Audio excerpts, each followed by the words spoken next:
It was 23 years ago. Tragedy struck America. The day is forever ingrained in our history.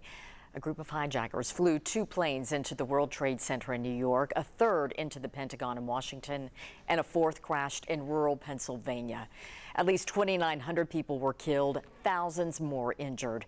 It took the entire country's help to clean up, rebuild, and grieve, including help from East Tennesseans. 10 News anchor Shay Smith sat down with retired Knoxville Police Forensic Examiner Arthur Bohannon.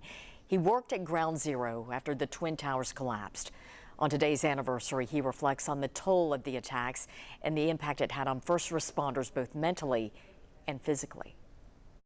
It's a day of remembrance and a day that's difficult to forget. The odors, the sounds, just everything was mingled together, was almost unbearable at times. Especially for people like Arthur Bohannon, a retired Knoxville police forensic scientist. Art and his colleague, KPD Lieutenant Steve Tender, worked at Ground Zero after the September 11th attacks. They bring the human remains from the rubble, and if it's a member of service, had the uniform, they'd immediately send it on to us. With dignity and respect, we would try to identify anything we could on that uniform as to who that might be to narrow the search down. The two, among hundreds of other first responders, spent the next several weeks working around the clock, digging through rubble, trying to identify victims and bring families devastating closure. For Art, those memories don't fade. Something will trigger a flashback almost any time. Like today, like the 9th, we're coming back from New York.